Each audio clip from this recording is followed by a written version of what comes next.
শাহজালাল বিমানবন্দরের কার্গো সেকশনে ভয়াবহ আগুন, নিয়ন্ত্রণে অংশ নেয় ফায়ার সার্ভিসের ৩৭টি ইউনিট।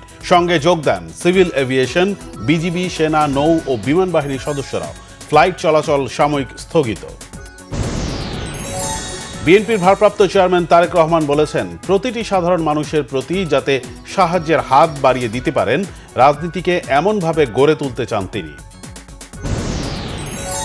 এনসিপি নয়, জুলাই সনদে স্বাক্ষরকারী দলগুলোই গণ অভ্যুত্থান ও জনগণ থেকে ছিটকে পড়েছে, মন্তব্য দলটির আহ্বায়ক নাহিদ ইসলামের।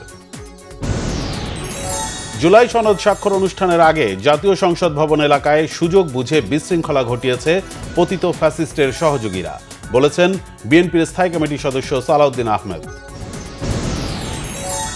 ছোটখাটো দূরত্ব ভুলে সব রাজনৈতিক দলকে অংশ নিয়ে নির্বাচনকে অর্থবহ করার আহ্বান বিএনপি মহাসচিব মির্জা ফখরুল ইসলাম আলমগীরের।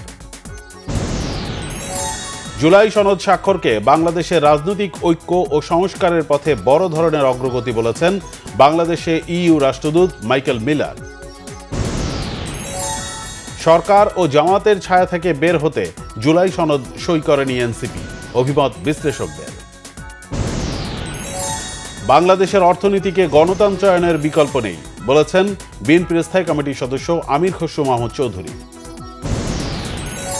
বাংলাদেশের বর্তমান সংবিধান ও আইনি কাঠামো অনুযায়ী পিআর পদ্ধতিতে নির্বাচন আয়োজনের সুযোগ নেই, বলেছেন বিএনপির কেন্দ্রীয় নির্বাহী কমিটির সদস্য ব্যারিস্টার রুহুল কুদ্দুস কাজল। মূল বেতনের ২০% বাড়ি ভাড়ার দাবি দ্রুত মেনে না নিলে আরও কঠোর কর্মসূচির হুঁশিয়ারি আন্দোলনরত শিক্ষকদের। রাজধানীতে কালো পতাকা মিছিল। সংস্কার দিয়েই ভাঙতে হবে লুটপাটের অর্থনীতিকে। সংস্কারের রূপরেখা করা যত সোজা, বাস্তবায়ন করা তত সোজা নয়, মন্তব্য সিপিডির সম্মানীয় ফেলো ডক্টর দেবপ্রিয় ভট্টাচার্যের। বিএনপির স্থায়ী কমিটির সদস্য সেলিমা রহমান বলেছেন, কয়েকটি রাজনৈতিক দল নির্বাচন বানচালের ষড়যন্ত্র করছে।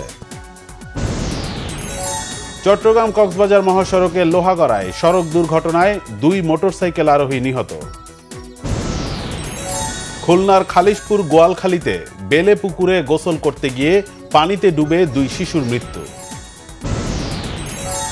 ইউক্রেনকে টমাহক মিসাইল দিতে চান না মার্কিন প্রেসিডেন্ট ডোনাল্ড ট্রাম্প, বরং রাশিয়ার সঙ্গে ইউক্রেনকে চুক্তি করতে বললেন যুদ্ধ বন্ধের। আবারও ৪৮ ঘন্টার অস্থায়ী যুদ্ধবিরতি দিয়েও পাল্টাপাল্টি হামলা চালিয়েছে আফগানিস্তান পাকিস্তান। পাকিস্তানের বিমান হামলায় স্থানীয় ৩ ক্রিকেটার সহ অন্তত ১০ জন নিহত।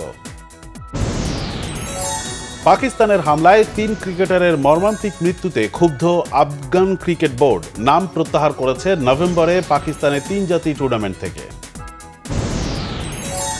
দীর্ঘদিন পর ফিফা র্যাঙ্কিংয়ে উন্নতি বাংলাদেশের। সর্বশেষ র্যাঙ্কিংয়ে এক ধাপ এগিয়ে উঠেছে ১৮৩ নম্বরে।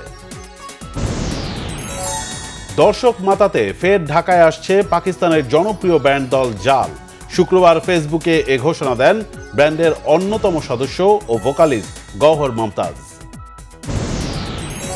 আমির খানের দঙ্গল সিনেমায় অভিনয়ের পর ধর্মীয় কারণে বলিউড ছেড়ে দেওয়া সেই জায়রা ওয়াসিম বিয়ে করেছেন।